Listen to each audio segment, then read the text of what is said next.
O meu nome é Cristiane Lúcia Gomes, eu sou professora da Universidade Federal de Minas Gerais e com muito prazer fui convidada para produzir um material didático para vocês sobre esse primeiro módulo, que é sobre lazer e produção do conhecimento. Esse módulo ele é composto por 4 unidades. A primeira delas traz uma discussão sobre a etimologia da palavra lazer, as variações de significados que essa palavra incorporou ao longo dos tempos, a transformação do lazer, ou melhor, a sua concepção como um problema social e todo esse contexto que acaba culminando na década de 70, que é um marco histórico para a constituição do lazer como um campo de estudos no nosso país. A segunda unidade trata de uma outra temática, que é a ocorrência histórica do lazer. E aí nós vamos ver como que isso divide os estudiosos do assunto. Temos principalmente na produção teórica 2 abordagens diferentes, mas a gente vai perceber que as duas são insuficientes para dar conta da própria complexidade da nossa realidade. Isso tem toda a relação com o tema que vai ser tratado na terceira unidade do módulo, que é uma discussão conceitual sobre o lazer. Ou seja, a maneira como nós compreendemos o lazer vai definir todos os nossos olhares sobre esse tema. Por fim, a 4ª unidade desse módulo traz uma reflexão sobre aquilo que vem sendo produzido tanto na América Latina quanto em outros países europeus. Vamos ver aí o que é que tem sido colocado em debate, tanto as fragilidades quanto os avanços na discussão do tema, quanto as novas perspectivas de análise que nos desafiam a cada dia a repensar a temática do lazer. Me apresentando um pouco, já tive a oportunidade de seguir toda uma trajetória acadêmica. Já fiz uma especialização em lazer, depois da minha graduação em Educação Física, fiz mestrado, doutorado, pós-doutorado, sempre procurando aprofundar os meus conhecimentos sobre o lazer. Isso porque esse foi o lugar que eu escolhi para trabalhar, porque eu comecei como vocês, como uma pessoa que trabalhava com a recreação e o lazer em clubes, academias, acampamentos, eventos de diversas naturezas, colônias de férias. Então eu realmente entendo esse trabalho cotidiano que você faz no seu departamento regional e nas diferentes unidades do SESC que são espalhados pelo país. Então eu te convido para aprofundar os seus conhecimentos nesse primeiro módulo do curso, tendo a certeza que teoria e prática precisam caminhar juntas para que a nossa atuação profissional seja qualificada. Então vamos conhecer um pouquinho do que vai ser tratado em cada uma dessas unidades que compõem o nosso módulo. Um bom estudo para todos!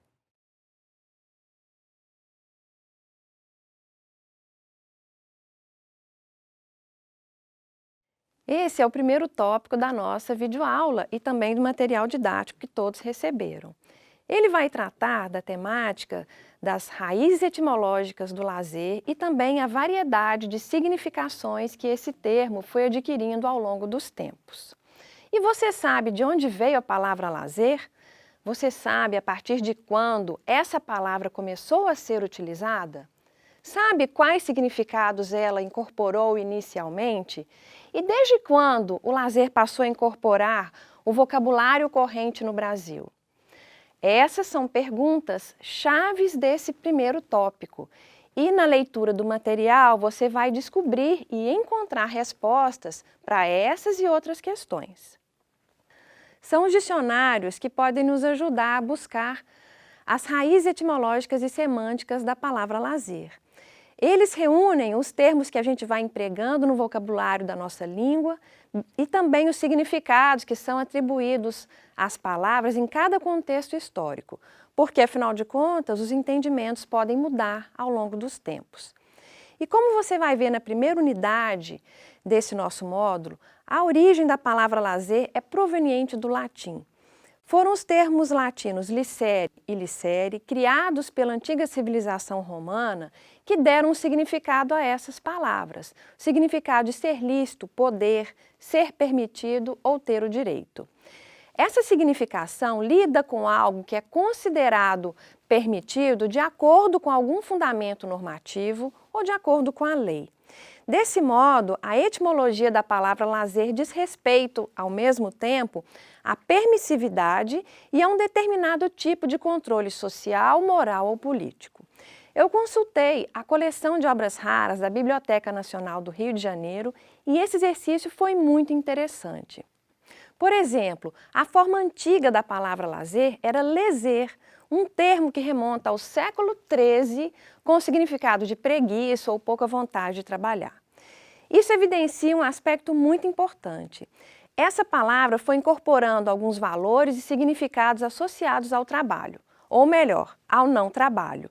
Assim, na maioria das vezes, o lazer é compreendido como o oposto do trabalho, mas essa oposição é apenas aparente.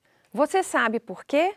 As respostas estão na primeira unidade do nosso módulo. Em geral, essas raízes etimológicas e as variações semânticas indicam que o lazer representa três possibilidades. A primeira é um tempo que sobra do horário de trabalho ou do cumprimento das obrigações, que é dedicado a atividades prazerosas. A segunda são as atividades praticadas nesse tempo. E a terceira indica a cessação de alguma atividade, o descanso ou o repouso. Os sinônimos e as variantes do lazer são folga e passatempo, segundo os dicionários mais atuais. Essa variedade de termos e de significados está relacionada com os entendimentos de lazer que são difundidos no contexto urbano-industrial, isso nos séculos XVIII e XIX, sobretudo na Europa. Esse assunto é o que a gente vai tratar no próximo tópico do material didático do nosso curso.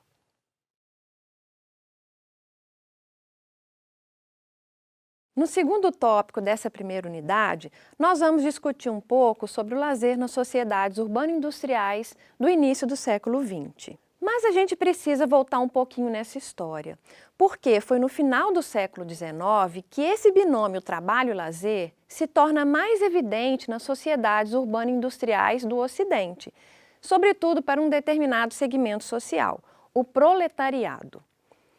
Na Europa, a pauta de reivindicações desses trabalhadores assalariados era longa, sendo alguns dos seus pontos principais a luta por melhores salários e também a redução da jornada de trabalho. Porque nas fábricas, a jornada diária chegava a ultrapassar 16 horas de um trabalho altamente cansativo. E isso foi relatado, por exemplo, por Paul Lafargue na sua famosa obra O Direito à Preguiça, que foi publicado em 1883. Essa obra é reconhecida como um clássico. Você sabe por quê? Leia O Direito à Preguiça para descobrir. Eu garanto que será uma leitura muito instigante. Esse contexto histórico repercutiu intensamente nas primeiras décadas do século XX, quando foi ampliado esse debate sobre a criação de mecanismos de regulação e também de redução da jornada de trabalho. Foi esse debate que deixou políticos e empresários preocupados com os usos que os trabalhadores poderiam fazer do seu tempo livre. E por isso a realização de pesquisas sobre esse tema foi incentivada. Era grande o receio que essa redução da jornada de trabalho, atrelada ao progressivo aumento do tempo livre, deixasse os trabalhadores vulneráveis a inúmeras práticas consideradas nocivas à sociedade, tais como os jogos de azar, o alcoolismo, o fumo e a prostituição. E foi nesse âmbito que o lazer se configura como um problema social, sendo urgente incentivar os operários a desenvolverem práticas recreativas que eram consideradas sadias e lícitas, como a ginástica e a prática dos esportes, por exemplo. Essas práticas deveriam ser proporcionadas gratuitamente pelo Estado, com qual objetivo? De preencher as horas de lazer das camadas populares. Essa era uma alternativa considerada viável para preservar a capacidade produtiva desses trabalhadores, especialmente nas cidades industrializadas.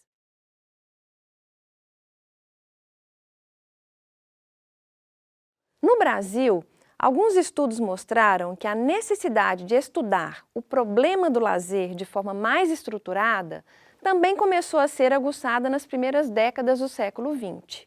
O professor de Educação Física Frederico Gelser, que idealizou e chefiou o Serviço de Recreação Pública implantado em Porto Alegre e depois em todo o Rio Grande do Sul, Ele afirmava que as crescentes conquistas sociais do proletariado, no sentido de serem diminuídas as suas horas de trabalho, nos colocavam diante de um problema que deveria ser estudado e resolvido nas grandes cidades brasileiras, garantindo os interesses do nosso país. Que problema social era esse? O problema do uso bom das horas de lazer. Esse trabalho foi pioneiro e a ele se seguiram vários outros. Por exemplo, o trabalho realizado pelo Departamento de Cultura e Recreação da Prefeitura de São Paulo. Em 1935, a Prefeitura criou os chamados parques infantis e 2 anos depois criou os clubes de menores operários. Nessa época, como a cidade de São Paulo vivia um grande avanço urbano-industrial, esses espaços foram criados nos bairros de grande concentração operária.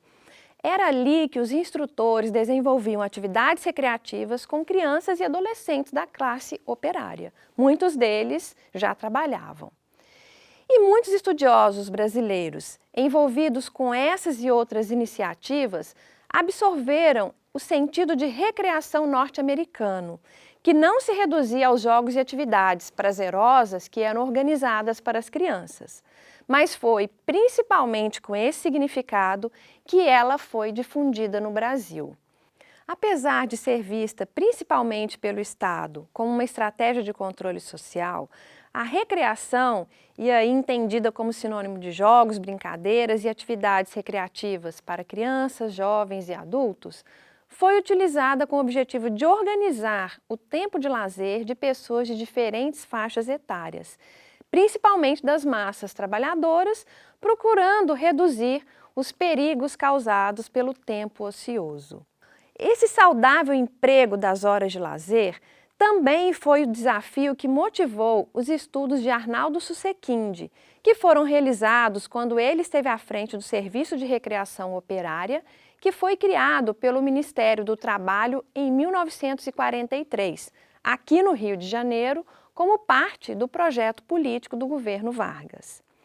Para Susequinde, a regulamentação do direito do trabalhador ao repouso semanal remunerado enfatizou ainda mais a necessidade de organização social do lazer, evitando o ócio e as atividades que eram consideradas nocivas ao indivíduo e também à sociedade.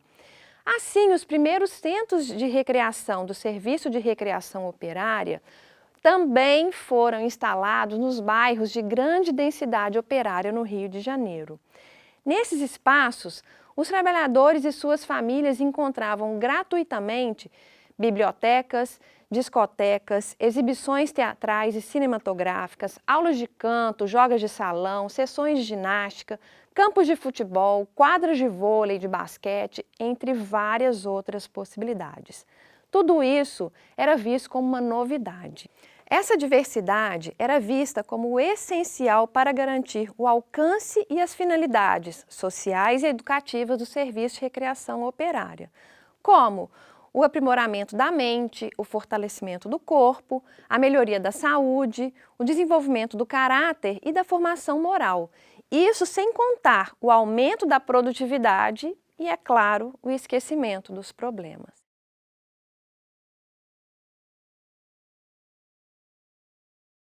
Foi também em meados do século XX que as iniciativas relacionadas à formação de profissionais para atuar no campo do lazer e da recreação aumentaram. E assim foram introduzidas disciplinas sobre a recreação nos cursos de graduação em Educação Física que já eram realizados no país. Também foram desenvolvidos cursos de especialização e publicados muitos livros sobre esse tema. Entre os livros publicados nessa época, merece destaque o livro O Lazer Operário. O seu autor, que era o baiano Acácio Ferreira, afirmava que o lazer era um tema novo no Brasil. Trabalho, tempo livre, descanso e férias foram alguns dos temas que o autor ressalta na sua obra para justificar a presença do lazer no Brasil, bem como sua importância. Muitos autores consideram que esse livro é a primeira publicação brasileira sobre o lazer. Eu reconheço o valor dessa obra, mas discordo que seja a primeira publicação sobre o tema. Quando você tiver a oportunidade de ler o material didático deste módulo, você vai entender por quê.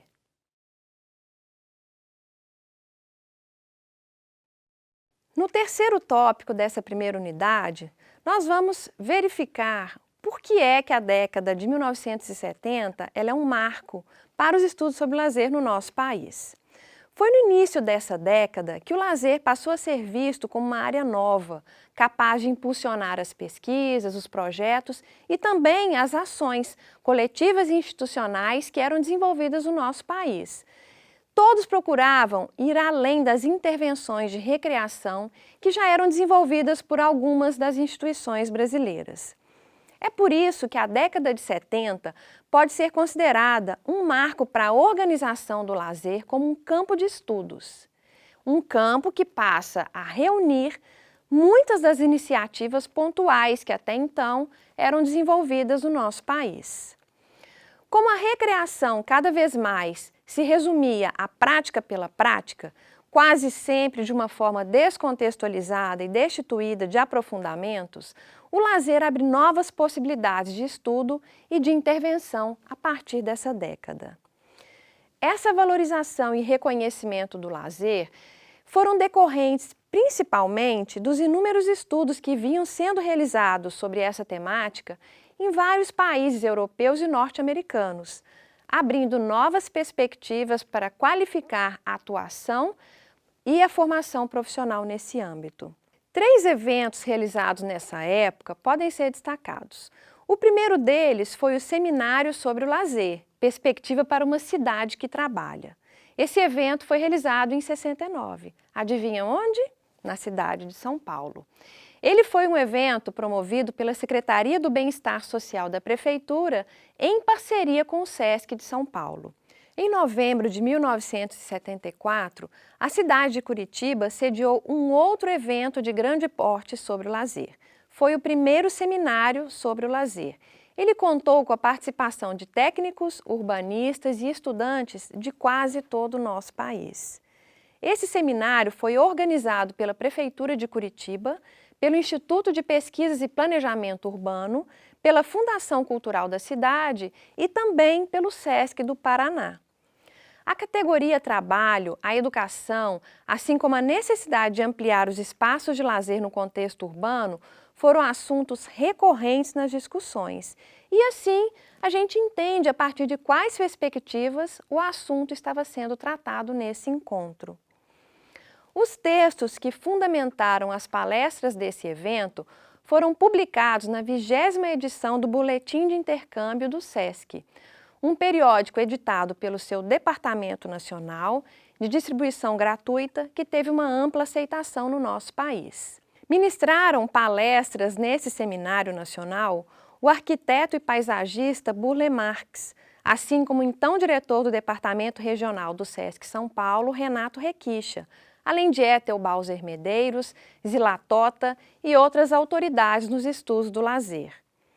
Alguns desses palestrantes participaram alguns meses antes do programa Globo Repórter, que foi exibido pela TV em agosto de 1974, contribuindo para que os conhecimentos sobre o lazer ganhassem uma maior visibilidade no nosso país.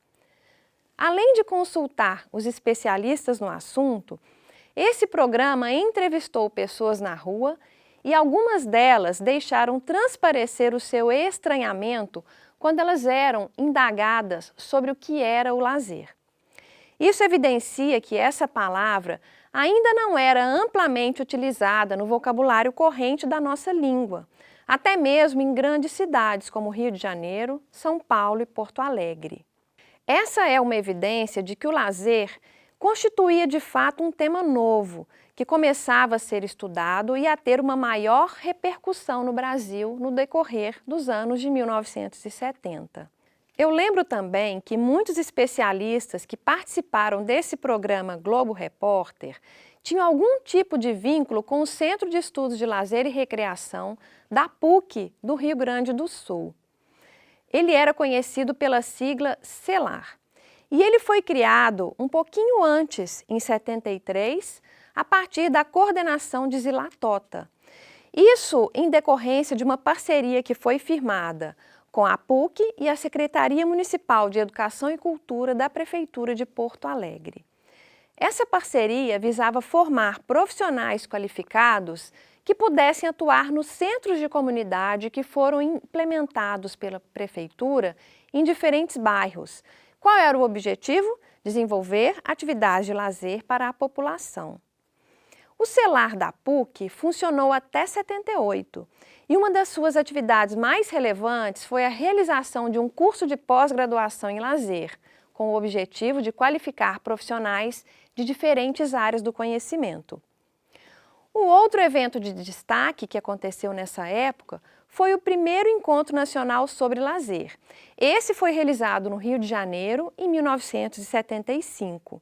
Na ocasião desse evento, o próprio sociólogo francês Geoffroy Dumas-Hédier se surpreendeu ao constatar o grande interesse que a temática do lazer despertava entre os brasileiros. Nesse período, o Departamento Regional de São Paulo, na época dirigido por Renato Requicha, realizou muitas ações inovadoras no campo do lazer. Tudo isso por meio do Centro de Estudos do Lazer, conhecido como CELazer, que foi criado oficialmente em 1978, mas já começou a atuar informalmente um pouco antes. Além de promover palestras e atividades formativas para os seus profissionais, o CELazer constituiu uma biblioteca científica e investiu na publicação de diversos títulos de uma série denominada Lazer. O CELazer também editou uma revista especializada, que ficou conhecida como Cadernos de Lazer, e se encarregou de difundir conhecimentos sobre esse assunto e também contou com a colaboração de autores brasileiros e estrangeiros. O SESC São Paulo teve um protagonismo na década de 70, tornando-se uma referência na área do lazer. Como foi apontado sobre uma pesquisa dedicada ao lazer na década de 70, realizada por Bickel, o CELazer foi um espaço de discussões, debates e capacitações com foco no lazer, algumas delas tendo à frente a figura de Geoffroy Dumas-Hédier.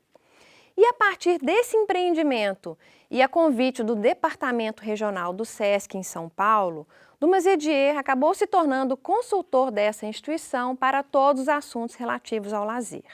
As análises efetuadas por Bickel revelam que as contribuições do SESC para os estudos do lazer não estiveram circunscritas às produções dos seus técnicos, ou por um setor criado especificamente para propiciar um estudo mais aprofundado do lazer. O investimento institucional do SESC nos estudos do lazer foi fundamental para estimular este campo de pesquisas e de intervenções profissionais em todo o nosso país.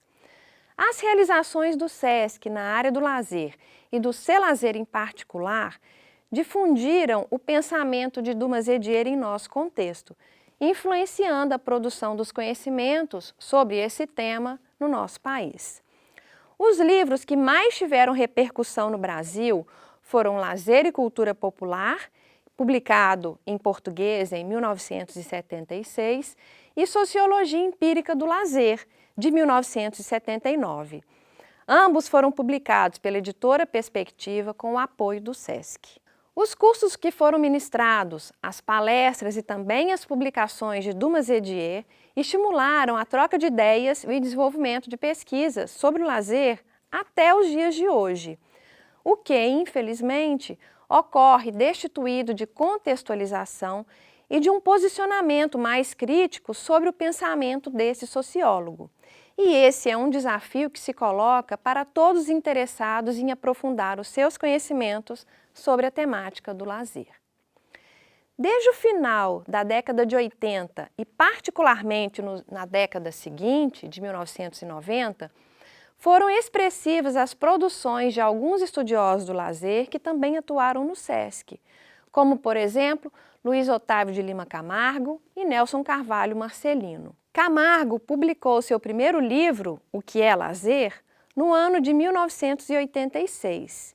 E esse livro auxiliou os interessados a terem uma compreensão mais ampla desse tema. Esse autor continua na ativa, produzindo conhecimentos que articulam principalmente o turismo, a hospitalidade e o lazer. As publicações, palestras e consultorias que foram realizadas por Marcelino também alcançaram uma grande repercussão no nosso país, especialmente a partir do final dos anos 80, quando ele passou a integrar o corpo docente do Departamento de Estudos do Lazer da Faculdade de Educação Física da Unicamp. Após a aposentadoria de Marcelino na Unicamp, seu trabalho junto ao grupo de pesquisa sobre lazer teve continuidade na Universidade Metodista de Piracicaba. Algumas de suas publicações de autoria única são Lazer e Humanização, Lazer e Educação e Pedagogia da Animação, sendo que esses e os inúmeros livros organizados pelo autor, que contam com textos produzidos por vários autores, ainda hoje são bastante citados, embora Marcelino esteja totalmente afastado da vida acadêmica. Cada vez mais as instituições públicas e privadas vêm se debruçando sobre a temática do lazer. No campo da formação, entre outras iniciativas hoje vigentes, podemos citar os vários cursos técnicos que são ofertados em diferentes estados brasileiros, o bacharelado em Lazer e Turismo da USP e os diferentes cursos de especialização em lazer que são oferecidos por diferentes instituições de ensino do nosso país. Pode ser citado também o Programa de Pós-Graduação Interdisciplinar em Estudos do Lazer da Universidade Federal de Minas Gerais, de onde eu venho, que criou seu mestrado em 2006, é o único do Brasil, e o doutorado em 2012, que é o único da América Latina, tendo formado até o momento 149 mestres e 48 doutores. Atualmente, essas e outras ações vêm sendo desenvolvidas por um grupo de professores que colabora constantemente com as ações do nosso Centro de Estudos, que também é designado como CELAR. É importante destacar também o grande número de grupos de pesquisa sobre o lazer que são vinculados a diferentes instituições formativas e de pesquisa, que atualmente são cadastrados na base corrente do CNPq. São mais de 250. A título de comparação, há pouco tempo a Colômbia comemorava a criação do seu primeiro grupo de pesquisa dedicado ao lazer, no qual Ciências, que é uma instituição similar ao nosso CNPq. Então, a gente observa que a temática do lazer segue despertando o interesse de pesquisadores, profissionais, gestores públicos e até mesmo de pessoas leigas. Isso pode ser explicado pelo fato do lazer constituir um campo de estudos e de intervenções profissionais e também uma experiência da nossa vida cotidiana, cuja ocorrência histórica vem sendo debatida por diferentes autores, de ontem e de hoje. Mas esse assunto nós vamos tratar na segunda unidade do nosso módulo.